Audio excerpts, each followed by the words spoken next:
warahmatullahi wabarakatuh. Perkenalkan, saya Tasya Nur Fitriani dengan NIM P2C023014. Saya berasal dari Prodi S1 Pendidikan Kimia dari Universitas Muhammadiyah Semarang. Nah, tujuan saya membuat video ini adalah untuk memenuhi tugas kimia koordinasi. Di sini saya akan menjelaskan apa sih itu ikatan kovalen tunggal.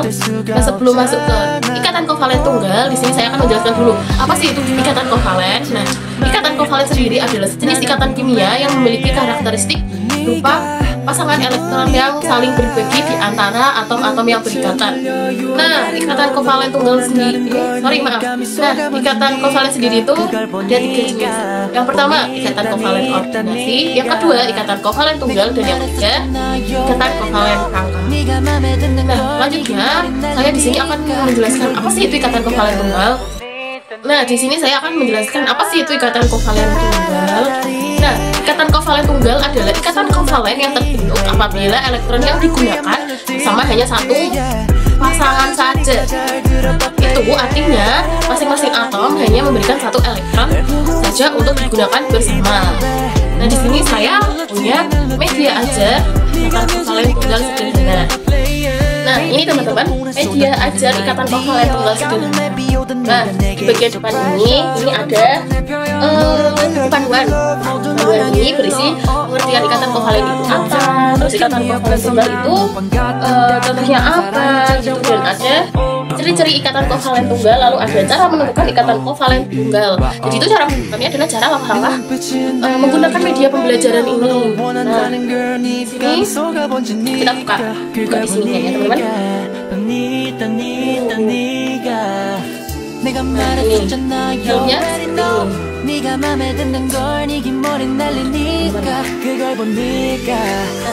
sebelum saya memperlihatkan secara dekat, di sini itu ada case-nya teman-teman. Di sini ada 1, 2, 3, 4 tahapan.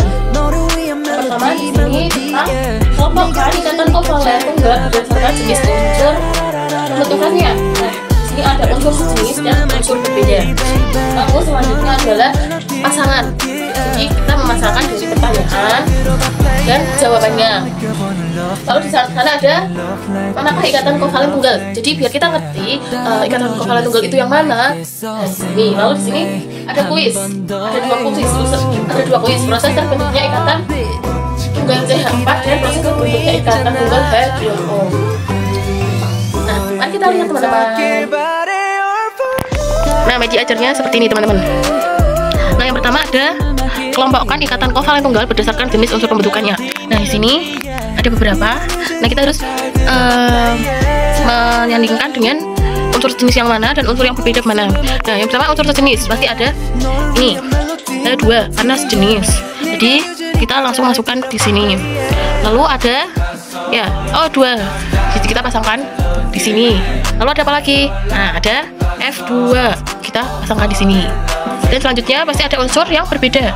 Unsur yang berbeda ada Cl2, lalu ada HCl dan lain-lainnya itu. Lalu kita masuk ke yang berpasangan ini. Nah, di sini ada pertanyaan dan di sini ada jawabannya. Nah, yang pertama ini molekul ini terdiri dari 1 atom nitrogen yang berikatan dengan 3 atom hidrogen.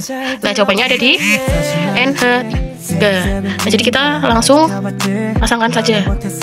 Oke, lanjut. Yang pertama ada molekul ini terdiri dari 1 atom nitrogen yang berikatan dengan 3 atom hidrogen. Nah, jawabannya adalah NH3. Jadi kita langsung kaitkan saja di NH3 seperti ini. Dan lalu ada 2 atom berbagi 1 pasangan elektron dan masing-masing hanya punya 1 elektron di kulit terluar. Jawabannya adalah H2. Jadi kita pasangkan saja di H2. Dan ketiga ada molekul berbentuk tetrahedral dengan 4 ikatan kovalen tunggal. Jawabannya ada di CH4. Oke, kita kaitkan saja di sini. Dan ada lagi yang keempat, molekul ini memiliki bentuk V, bengkok dan 2 pasang elektron bebas di atom pusatnya. Jawabannya ada di H2O. Kita pasangkan di sini. Dan yang terakhir, 2 klorin yang saling terbagi 1 pasang elektron. Jawabannya yang terakhir ada di Cl2. Nah, bentuknya seperti ini. Dan lalu yang ketiga, ini ada di manakah yang termasuk ikatan kovalen tunggal.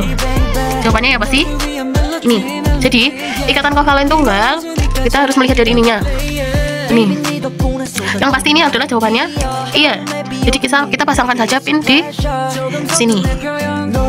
Kenapa bisa disebut ikatan kovalen tunggal? Karena H memiliki 1, jadi yang ini punya H dan yang ini punya Cl. Nah, Cl ini memiliki 1, 2, 3, 4, 5, 6, dan 7. Jika ini bertemu, 1 dari H, 1 dari Cl, dan itu jawabannya adalah ikatan kovalen tunggal. Lalu yang kedua, masih sama. Ini bisa disebut ikatan kovalen tunggal juga, karena sama ya, masing-masing berpasangan 1 dari C dan dari H. Lalu yang ketiga, kenapa tidak termasuk ikatan kovalen tunggal? Karena di sini mereka ada rangkap 3. Jadi ini bukan ikatan kovalen tunggal. Lalu yang terakhir, kuis yang terakhir, proses terbentuknya ikatan tunggal CH4. Nah, di sini sudah disediakan beberapa jawaban. Nah, di sini ada 2 pertanyaan. Proses terbentuknya ikatan tunggal. Nah, ini seperti contoh yang awal tadi, ini termasuk ikatan kovalen tunggal. Nah, jadi kita pasangkan di sini. Lalu karbon membutuhkan 4 elektron untuk mencapai oktet, dan tiap atom H butuh 1 elektron. Maka 1 atom C akan berikatan kovalen tunggal dengan 4 atom H, berbagi 1 pasangan elektron pada setiap ikatan. Ini juga termasuk ini. Jadi kita pasangkan saja. Lalu yang kedua ada proses terbentuknya ikatan tunggal H2O. Ya pasti yang ini ya, H2O. Kita pasangkan saja.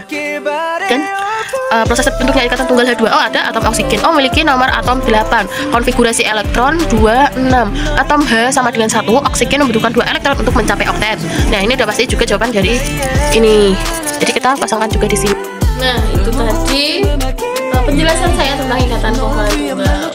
Nah, dari itu kita bisa kok teman-teman membuat media pembelajaran yang seru tapi sederhana seperti ini.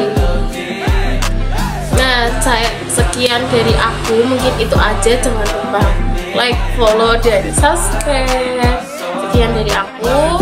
Terima kasih, dadah teman-teman. Jangan lupa di